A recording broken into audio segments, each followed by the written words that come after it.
Online class में आपका हार्दिक स्वागत है।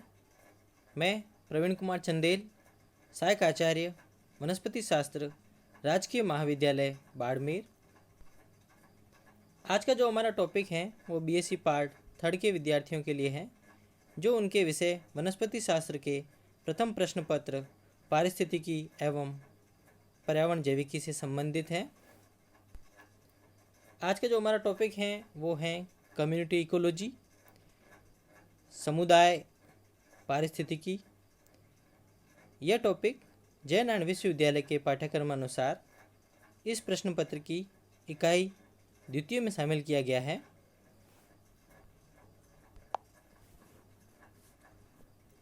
हम बात कर रहे हैं कम्युनिटी इकोलॉजी, समुदाय पारिस्थितिकी। तो सबसे पहले हम बात करते हैं समुदाय पारिस्थितिकी में समुदाय किसको कहते हैं। प्लांट कम्युनिटी, डेफिनेशन देखते हैं। सबसे पहले परिभाषा कि एक प्लांट कम्युनिटी या पादप समुदाय क्या होता है।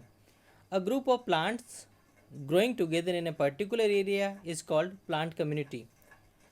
तो हम ये देखते हैं कि पादपों का एक समूह जो किसी विशेष क्षेत्र में एक साथ उग रहा हो, उसे हम पादप समुदाय कहते हैं। हम ये देखते हैं कि प्रकृति में विभिन्न जातियाँ साथ साथ एवं अन्योन्याश्रित इंटरडिपेंडेंट रहती हैं। अनेक जातियों या समष्टियों के समूह को समुदाय कहते हैं। पॉपुलेशन, या हम कहें कि different population, a group of different population और a group of different species is called community समुदाय। कम्युनिटी इकोलॉजी, समुदाय पारिस्थितिकी, study of interaction and interdependence between different species of community and their environment is called community ecology. तो अगर हम समुदाय पारिस्थितिकी की परिभाषा देना चाहें तो हम ये कह सकते हैं कि एक समुदाय की विभिन्न जातियों का उसके पर्यावरण के साथ अन्योन्य क्रिया एवं अन्योन्याश्रित का अध्ययन समुदाय पारिस्थितिकी कहलाता है। तो हम ये देख सकते हैं कि एक समुदाय की विभिन्न जातियों एवं उनके पर्यावरण के बीच अन्योन्य क्रियाओं व अन्योन्याश्रितताओं के अध्ययन को समुदाय पारिस्थितिकी कम्युनिटी इकोलॉजी कहते हैं। अगर हम यहाँ ये देखें कि यूनिट ऑफ स्टडी क्या रहेगी, तो यहाँ रहेगा यूनिट ऑफ स्टडी कम्युनिटी या समुदाय रहेगा। तो इस तरह से हम डेफिनेशन या परिभाषा दे सकते हैं कि एक पादप समुदाय क्या हो सकता है और एक समुदाय पारिस्थितिकी की परिभाषा क्या रह सकती है। कैरेक्टरिस्टिक्स ऑफ प्लांट कम्युनिटीज़, अगर हम पादप समुदाय के लक्षणों की बात करते हैं, दीज आर फॉलोइंग, ये इस प्रकार से हो सकते हैं। सबसे पहले बात आती है एनालिटिक कैरेक्टर्स और दूसरी बात आती है सिंथेटिक कैरेक्टर्स। एनालिटिक कैरेक्टर्स, या हम कहें इनको विश्लेषणात्मक लक्षण, और सिंथेटिक कैरेक्टर्स संश्लेषणात्मक लक्षण। एनालिटिक कैरेक्टर्स की बात कर रहे हैं हम सबसे पहले। तो जो विश्लेषणात्मक लक्षण हैं, पादप समुदाय के विश्लेषणात्मक लक्षण, दे आर डायरेक्टली ऑब्जर्व्ड और मेजर्ड इन सैंपल यूनिट्स। तो ये जो एनालिटिक कैरेक्टर्स हैं उनको हम सीधे ही ऑब्जर्व कर सकते हैं, प्रेक्षण ले सकते हैं और विभिन्न इकाइयों के रूप में उसको गणना कर सकते हैं, मेजर्ड कर सकते हैं। They includes kinds and number of species, distribution of individuals, number of individuals, height of plants etcetera. तो हम इसमें देख सकते हैं एनालिटिक कैरेक्टर्स के अंदर कि जो जातियाँ हैं उनके प्रकार, उनकी संख्या, जो सदस्य हैं व्यक्तिगत हैं उनके वितरण क्या है, इंडिविजुअल्स का जो मेंबर्स हैं सदस्यों का वितरण क्या है, और जो मेंबर्स या सदस्य हैं उनकी संख्या क्या है, पादपों की ऊंचाई क्या है। तो इस प्रकार के जो लक्षण हैं उनको हम एनालिटिक कैरेक्टर्स के अंदर या विश्लेषणात्मक लक्षणों के अंदर शामिल करते हैं। अब हम ये देखते हैं कि जो एनालिटिक करेक्टर्स हैं वो भी फर्दर 2 टाइप्स के होते हैं। तो analytic characters are of 2 types, 2 प्रकार के देखे गए हैं। पहले हैं क्वालिटेटिव करेक्टर्स और दूसरा है क्वांटिटेटिव करेक्टर्स। क्वालिटेटिव गुणात्मक लक्षण और क्वांटिटेटिव मात्रात्मक लक्षण या परिमाणात्मक लक्षण। तो सबसे पहले बात आ रही है क्वालिटेटिव करेक्टर्स, गुणात्मक लक्षण। They are based on non quantitative observation. तो हम ये देख सकते हैं कि ये जो जिसको हम मात्रा के अंदर तोल नहीं सकते हैं, हम ये कह सकते हैं कि अमात्रात्मक प्रेक्षण है, जिसके आधार पर ये क्वालिटेटिव करेक्टर्स दिए गए हैं। जिसके उदाहरण के रूप में हम देख सकते हैं example species composition and stratification of vegetation, they are expressed only in qualitative way. तो हम देख सकते हैं कि जो जातियों का संगठन है और उनका स्तरीकरण है, वनस्पति का जो स्तरीकरण है, स्ट्रेटिफिकेशन ऑफ वेजिटेशन है। तो हम ये देखेंगे क्वालिटेटिव जो करेक्टर्स हैं उनको केवल हम गुण के रूप में ही या गुणात्मक रूप से ही उनको हम एक्सप्रेस कर सकते हैं, दिखा सकते हैं। अगर हम क्वालिटेटिव करेक्टर्स के अंदर देखें कि कौन कौन से करेक्टर्स को हम क्वालिटेटिव या गुणात्मक लक्षणों के अंदर शामिल कर सकते हैं, तो हम ये देखें कि दे आर एज फॉलोज। सबसे पहला जो आता है वो आपके हैं फिजियोग्नोमी या स्वरूप की बात करें। It is the external appearance of the plant community that results from the life form of the predominant plants. तो हम ये देख सकते हैं कि यह वनस्पति का बाह्य प्रकटन है या एक्सटर्नल अपीयरेंस है जो पादप समुदाय की प्रभावी जातियों के वृद्धि रूपों द्वारा निर्धारित किया जाता है। Life forms of predominant plants, प्रभावी जातियों के वृद्धि रूपों द्वारा निर्धारित किया जाता है। It does not emphasize any particular species और इंडिविजुअल। ये किसी भी, अगर हम बात करें कि जाति को या किसी सदस्य को एम्फेसिस या जोर देकर नहीं बताया गया है, उसमें केवल हम लाइफ फॉर्म्स की बात कर रहे हैं।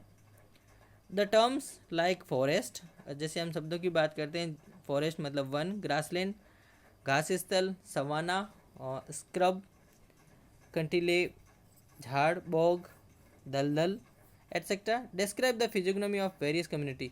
तो ये जो टर्म्स हम यूज कर रहे हैं, जैसे फॉरेस्ट हैं, वन, ग्रासलैंड घास स्थल हैं, सवाना है, स्क्रब हैं, बॉग हैं, ये विभिन्न प्रकार के जो समुदाय होते हैं उनके बाह्य स्वरूप को प्रकट करते हैं, डिस्क्राइब करते हैं, वर्णन करते हैं। तो ये फिजियोग्नोमी या हम स्वरूप में देख सकते हैं इस तरह की बात कि यहाँ प्रभावित जातियों के वृद्धि रूपों द्वारा किसी भी पादप समुदाय का जो एक्सटर्नल अपीयरेंस या बाह्य स्वरूप है वो निर्धारित किया जाता है। दूसरा जो टर्म आता है वो हमारे सामने है फिनोलॉजी और पीरियोडिसिटी, जिसको हम कहते हैं आपके घटना विज्ञान या आवर्तिता। The form of the plant change with the age. तो हमने ये देखा है कि जो पादप होते हैं वो अपनी आयु के साथ साथ उसके आकार में और स्वरूप में, फॉर्म्स के अंदर, रूपों में परिवर्तन देखा जा सकता है। So the same species in different stages of their life cycle provide a different structure to the community. तो अगर हम कम्युनिटी के अंदर देखें कि अलग अलग एज के हिसाब से या अलग अलग आयु के हिसाब से एक पादप को, तो ये देखेंगे कि पादप समुदाय के अंदर जैसे जैसे किसी जाति की जो विभिन्न अवस्थाएं हैं या हम कहें किसी जाति के जीवन चक्र की जो विभिन्न अवस्थाएं हैं वो समुदाय को विभिन्न प्रकार की संरचना प्रदान करती हैं। जैसे हम ये देख सकते हैं कि अगर वो इमेच्योर हो तो वो कम्युनिटी को अलग स्ट्रक्चर देगी, और मेच्योर है तो कम्युनिटी को अलग स्ट्रक्चर प्रदान करेगी, संरचना अलग टाइप की दिखाई देगी। ओल्डर होगी तो या वृद्ध होगी तब समुदाय की जो संरचना होगी वो अलग होगी। तो हम ये देख सकते हैं कि एक जाति की जो जीवन चक्र के अंदर जो अलग अलग अवस्थाएं हैं उसके कारण समुदाय की भी जो संरचना है वो अलग अलग दिखाई देगी। Each phase in the life cycle is called phenophase. तो हम जो जीवन चक्र की जो विभिन्न अवस्थाएं हैं उनको हम फिनोफेज कहते हैं। The phenophases have been described by various methods using diagram and symbols. जो फिनोफेज हैं जिसकी हम बात कर रहे हैं कि जो उसको डिस्क्राइब करना है या उसका वर्णन करना है, तो हम विभिन्न चित्रों के द्वारा या संकेतों के द्वारा फिनोफेजेस को हम वर्णित कर सकते हैं, डिस्क्राइब कर सकते हैं। तो हम ये देख सकते हैं कि प्रत्येक जाति के जीवन इतिहास में कुछ महत्वपूर्ण घटनाएं होती हैं, जैसे बीजांकुरण, पर्णों का झड़ना, फूलों का आना, फलों का बनना, बीजों का प्रकीर्णन, इन घटनाओं के समय व प्रक्रम के अध्ययन को हम घटना विज्ञान या फिनोलॉजी कहते हैं।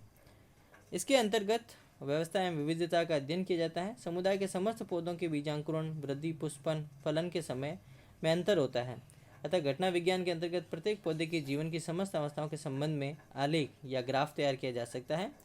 जीवन के इन सभी घटना चक्रों के अध्ययन को हम घटना विज्ञान या हम फिनोलॉजी या पीरियोडिसिटी कहते हैं। तो इस प्रकार से ये जो फिनोलॉजी या पीरियोडिसिटी जो लक्षण है, गुणात्मक लक्षण है, आप देख सकते हैं, जिसमें हम ये देख सकते हैं कि समुदाय की जो संरचना है वो समय समय पर अलग अलग दिखाई देगी हमें। लाइफ फॉर्म्स, जीवन रूप की बात करें, Ronquier classified plant life by the relation of the embryonic or meristematic tissues that remain inactive over winter or dry period perinating tissue to their height above ground। तो जो स्वीडन के पारिस्थितिक विज्ञ थे रॉन्कियर, इन्होंने स्पष्ट किया कि पादपों में जो उत्तरजीविता है बीजों के अतिरिक्त चिरकालिक अंगों पेरेंटिक ऑर्गन्स जैसे कायिक कलिकाओं, कंदों, प्रकंदों आदि के रूप द्वारा होती हैं। तो इन्होंने ये बताया कि जो ये आपका भ्रूणीय या विभज्योत की जो उत्तक हैं वो अक्रिय रहता है सर्दियों में, और जो सूखे का समय होता है in the form of perennating tissues चिरकालिक उत्तकों के रूप में रहता है। तो इसकी जो ऊंचाई है, जो सतह से ऊंचाई है, उसके आधार पे इन्होंने प्लांट लाइफ को या पादप रूपों को या लाइफ फॉर्म्स को कई प्रकारों में विभाजित किया। Such perennating tissues includes buds, bulbs, tuber, roots and seeds.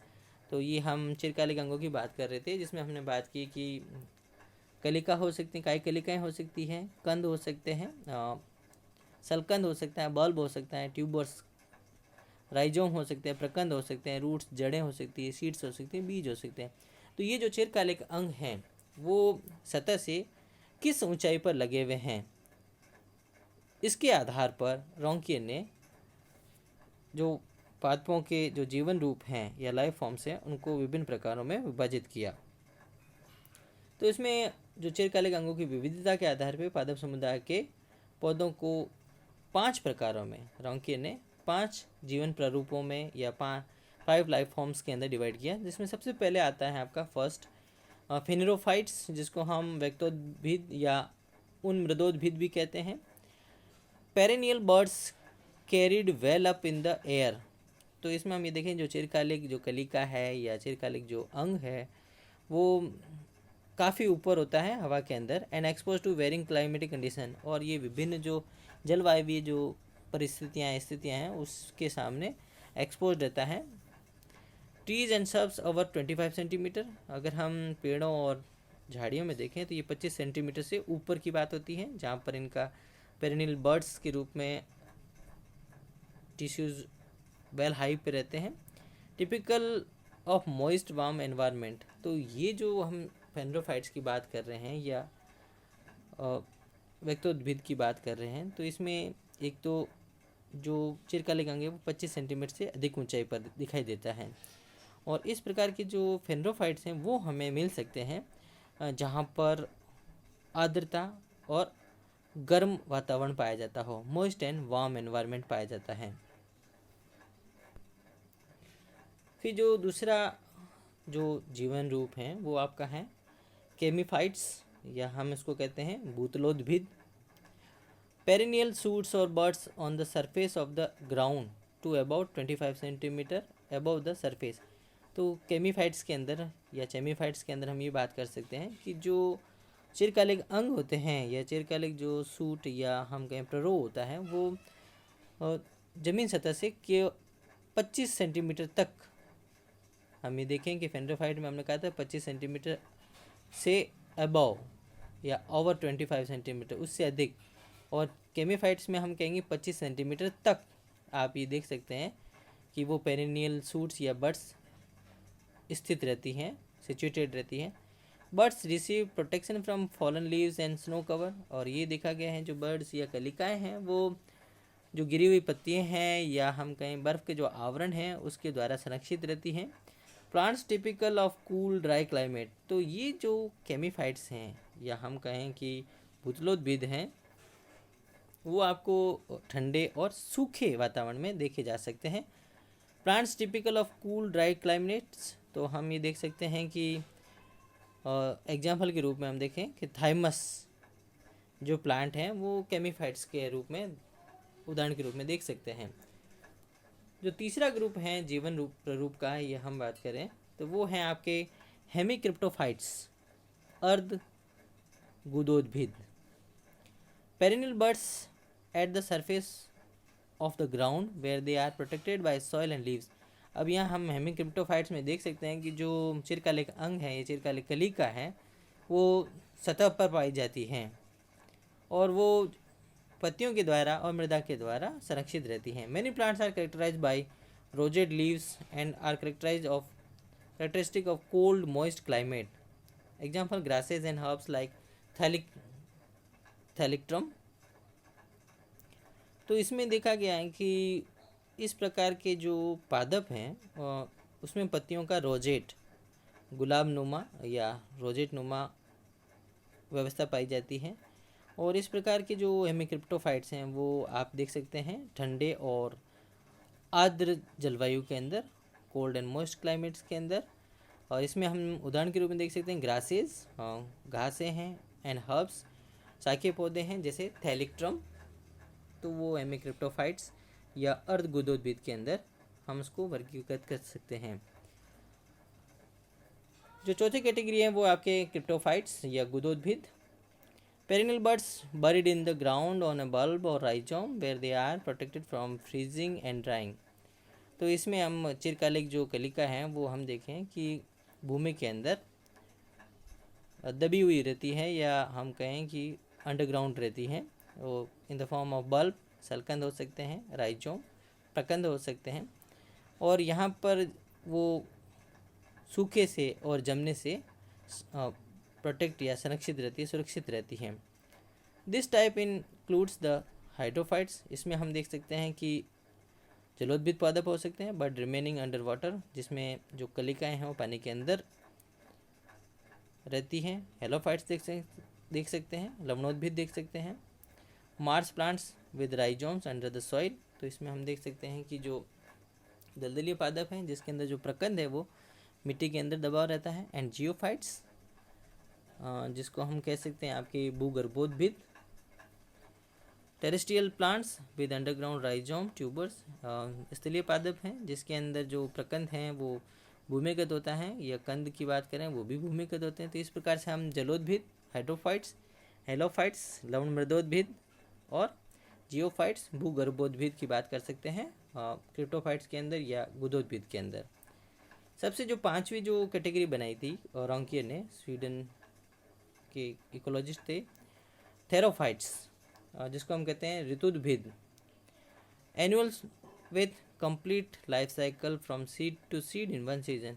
ये वार्षिक पादप हैं और ये अपना जीवन चक्र एक ही मौसम के अंदर बीज से बीज फॉर्म में आ जाते हैं। मतलब बीज से शुरू होके अंकुरित होके प्लांट फॉर्म्स में, फिर फ्रूट फॉर्मेशन, फल का निर्माण, और फिर वापस सीड फॉर्मेशन और सीड के रूप में आ जाते हैं।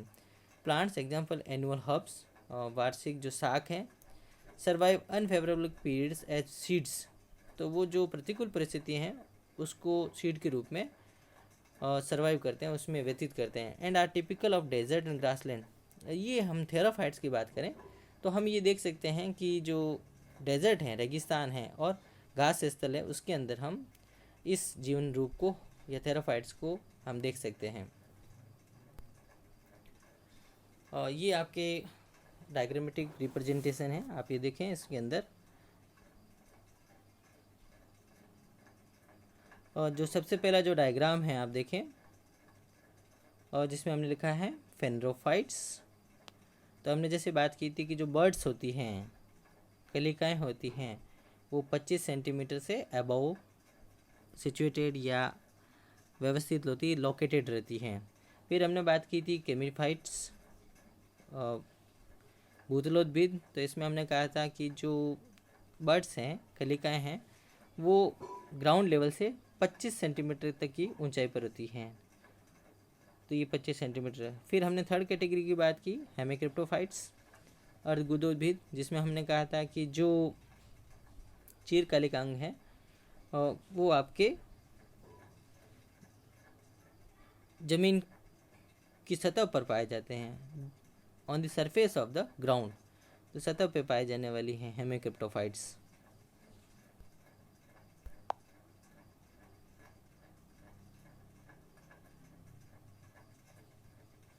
फिर हमने बात की आपके क्रिप्टोफाइट्स, गुदोद्भिद, जिसमें हमने जियोफाइट्स की बात की, जिसमें हमने बल्ब की बात की, सल्कन, ट्यूबर्स, कंद की बात की, राइजोम, प्रकंद की बात की।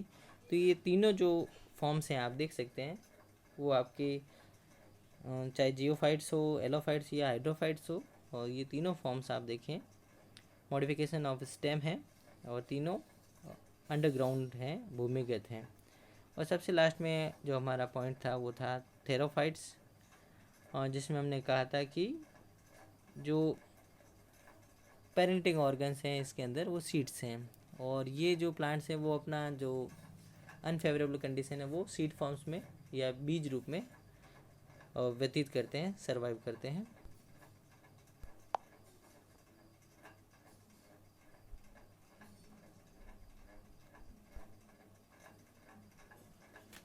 जो नेक्स्ट कैरेक्टर हैं वो हैं आपके स्ट्रेटिफिकेशन, जिसको हम कहते हैं स्थिरीकरण।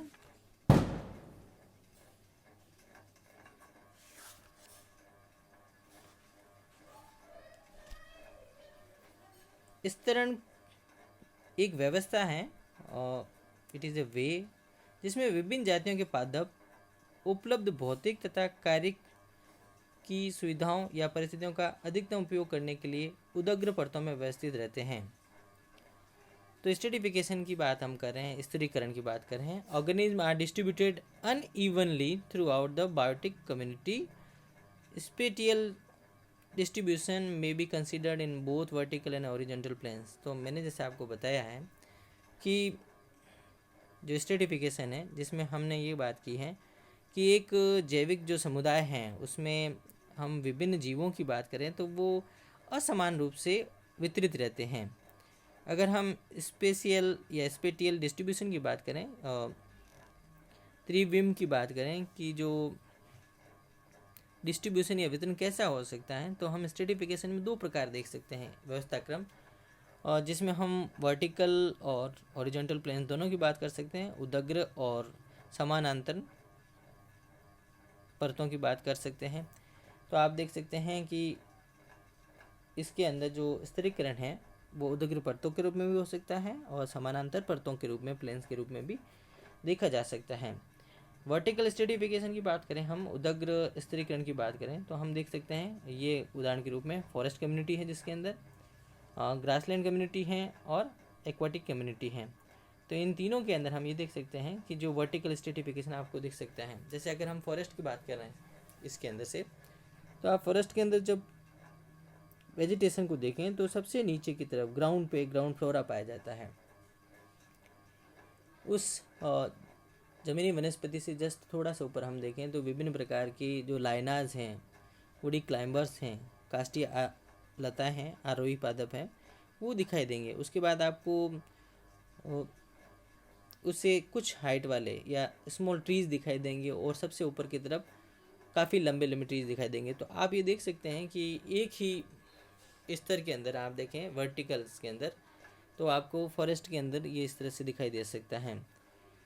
तो पादप समुदाय में सभी पौधे समान ऊंचाई के नहीं होते, जैसे मैंने आपको बताया। अतः ऊंचाई की दृष्टि से भिन्न भिन्न पौधे भिन्न भिन्न स्तरों में व्यवस्थित होते हैं। तो ऊंचाई के हिसाब से पौधे अपने अपने स्तर पे व्यवस्थित रहते हैं।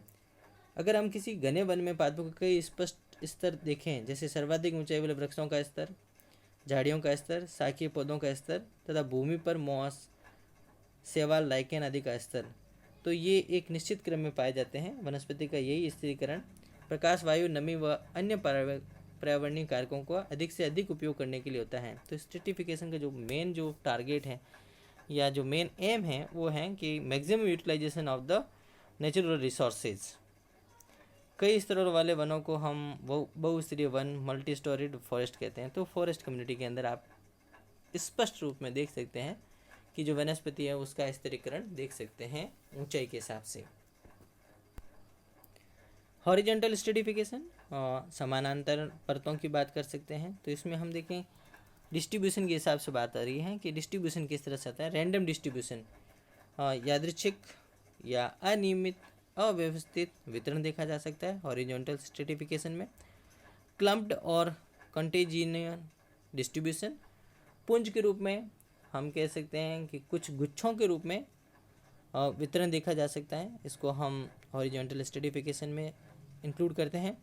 रेगुलर और यूनिफॉर्म डिस्ट्रीब्यूशन, नियमित और एक समान, यूनिफॉर्म मतलब एक समान जो वितरण होता है उसको हम हॉरिजॉन्टल या हम कहें क्षैतिज वितरण या क्षैतिज स्तरीकरण के अंदर शामिल कर सकते हैं। तो इस प्रकार से हमारे पास उदग्र स्तरीकरण और क्षैतिज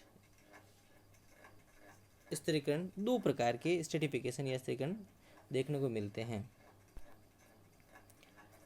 species abundance and species diversity, जातीय बहुलता एवं जातीय विविधता की बात करें। Among the array of species that make up the community, relatively few are abundant and most of them are rare। तो अगर हम किसी एक जाति की कम्युनिटी की बात करें कि एक जाति से जब हम कम्युनिटी की बात कर रहे हैं तो हम देखते हैं कि उसके अंदर, उस कम्युनिटी के अंदर कुछ जातियाँ अबंडेंट होती हैं, मतलब आपको एवरीवेयर मिल जाएगी, सभी जगह मिल जाएगी, तो हम उसको अबंडेंट कहते हैं। बाहुल्यता में होती हैं, और जो बाहुल्यता वाली होती हैं वो बहुत ही रिलेटिवली फ्यू होती हैं, मतलब बहुत ही कम होती है सापेक्षिक रूप से। तो ऐसी जातियों की संख्या या ऐसी जातियों का जो नंबर होता है वो रिलेटिवली फ्यू रहता है, जो अबंडेंट होती हैं। और जो रेयर होती हैं या हम कहें दुर्लभ होती हैं, उन जातियों की संख्या बहुत अधिक होती हैं। अबंडेंस ऑफ और species richness of a species in the community represent it's relative distribution in it. तो हम ये देख सकते हैं जो बाहुल्यता की जब हम बात कर रहे हैं, अबंडेंस की बात हम कर रहे हैं, या किसी जाति की अधिकता की बात कर रहे हैं, तो ये हम किसी समुदाय में उस जाति की जो सापेक्षिक जो वितरण है, रिलेटिव डिस्ट्रीब्यूशन है, उसके आधार पे हम ये बता सकते हैं कि वो जाति अबंडेंट है, रिचनेस है, या हम कह सकते हैं कि वो रेयर हैं। तो डिस्ट्रीब्यूशन के आधार पे हम तय कर सकते हैं अबंडेंस किस प्रकार की रहेगी। It is related to density but is a qualitative estimate. ये वैसे अगर हम बात करें स्पेसीज अबंडेंस, जो जातीय बाहुल्यता है, हम अबंडेंस को क्वांटिटेटिव कैरेक्टर्स में भी इंक्लूड करते हैं, लेकिन अब यहाँ क्वालिटेटिव रूप में देख रहे हैं, तो हम ये कह सकते हैं कि ये वैसे तो घनत्व से संबंधित होता है, डेंसिटी से, लेकिन यहाँ पर हम बात करें तो इसका गुणात्मक एस्टिमेशन कर रहे हैं या विश्लेषण कर रहे हैं हम। द स्पेसीज रिचनेस और abundance is expressed in 5 degree और an arbitrary scale such as follow. तो अगर हम ये बात करें कि स्पेसीज रिचनेस की बात की हमने या बाहुल्यता की बात कर रहे हैं हम, तो अलग अलग जो 5 डिग्रीज की बात की गई, या हम कहें 5 वर्गों की बात की गई है, तो जो फर्स्ट डिग्री है उसके अंदर हम एक समुदाय के अंदर जो जाति है उसका वितरण डिस्ट्रीब्यूशन के आधार पर दे रहे हैं। तो जो पहला है डिग्री वो है रेयर, जिसको हम आर से इंडिकेट करते हैं, और वेरी स्पर्स, तो हम कह सकते हैं कि ये दुर्लभ है। दूसरी जो कैटेगरी है सेकंड कैटेगरी, जिसको हम ओकेजनल कहते हैं, या ओ से इंडिकेट करते हैं, या स्पार्स लिखते हैं। विरल रूप, ओकेजनल मतलब विरल, तो ये सेकंड कैटेगरी है। थर्ड की बात करें हम नॉट न्यूमरस, या हम कहें कॉमन, सामान्य प्रकार है, सामान्य रूप से उपस्थित होती है।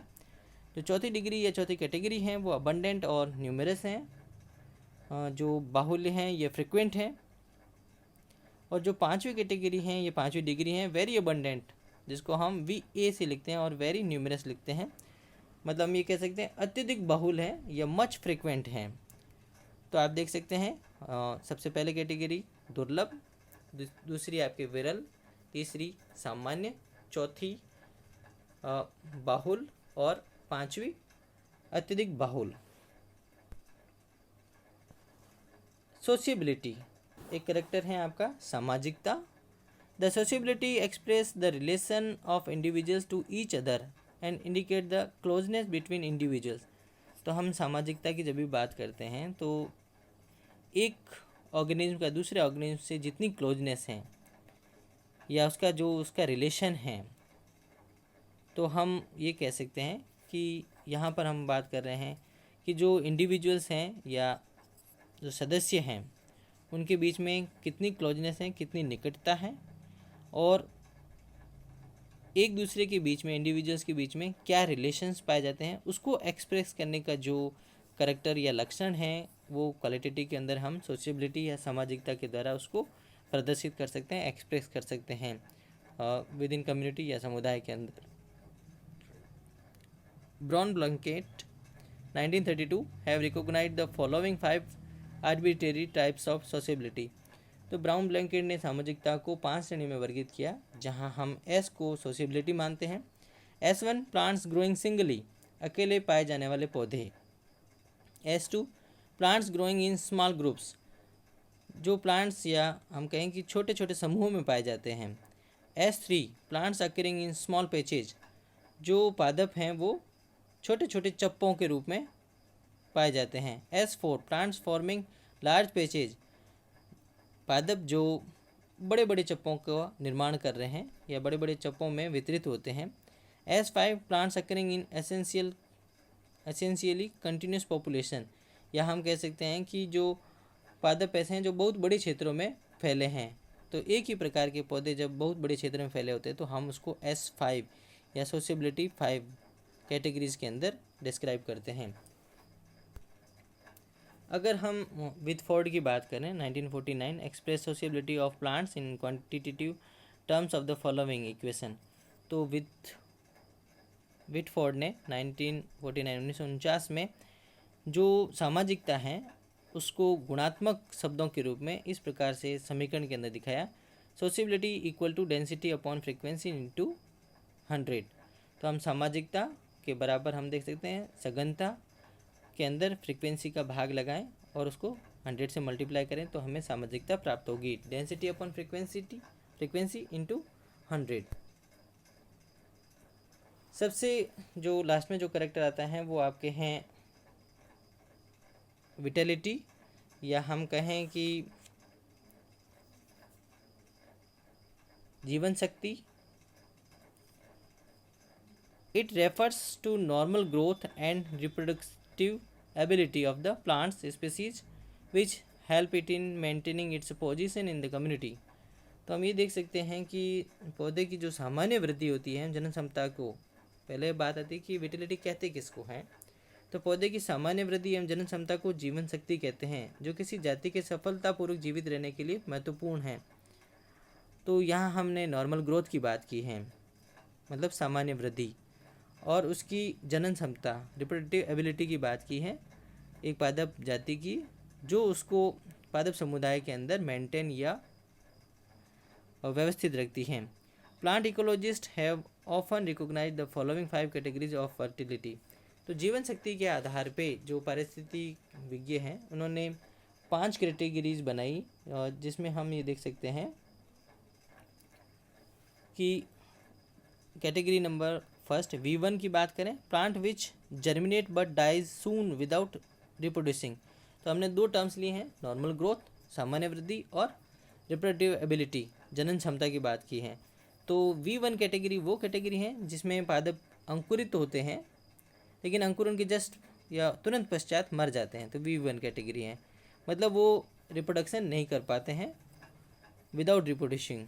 V2 category, plant which linger after germination but can not reproduce. तो ये जो पौधे हैं अंकुरण के पश्चात कुछ वृद्धि करते हैं लेकिन ये भी प्रजनन नहीं कर पाते हैं, तो V2 कैटेगरी के अंदर है। V3 कैटेगरी की बात करें तो plant reproducing but only vegetatively. तो ये पौधे केवल कायिक रूप से या कायिक जनन द्वारा ही वृद्धि करते हैं, तो वो V3 कैटेगरी में है। V4 plants reproducing sexually but rather feebly. तो हम ये देखेंगे इसमें लैंगिक जनन तो होता है लेकिन बहुत कम, फेबली और बहुत कम देखा गया है, कम अमाउंट के अंदर देखा गया है। और V5 कैटेगरी है, plants reproducing very well sexually. पौधे जो लैंगिक प्रजनन को बहुत अच्छी तरीके से कर सकते हैं। तो इस तरह से हम बात कर सकते हैं विटेलिटी या जीवन शक्ति की। तो ये जो लक्षण थे जो हमने बात की, वो सारे के सारे लक्षण क्वालिटेटिव हैं, गुणात्मक लक्षण हैं आपके।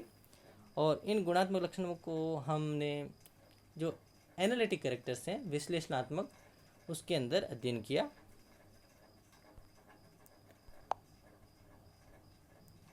थैंक यू, धन्यवाद। तो हमने कम्युनिटी इकोलॉजी या समुदाय पारिस्थितिकी के अंदर जो उसके कैरेक्टर्स थे, उसमें इस ऑनलाइन क्लास में हमने केवल एनालिटिक कैरेक्टर्स के अंदर ही क्वालिटेटिव कैरेक्टर या गुणात्मक लक्षणों का अध्ययन किया। नेक्स्ट जो हमारी ऑनलाइन क्लास होगी उसमें हम एनालिटिक कैरेक्टर्स के अंदर ही विश्लेषणात्मक जो लक्षण है उसमें हम क्वांटिटेटिव या मात्रात्मक लक्षणों का अध्ययन करेंगे।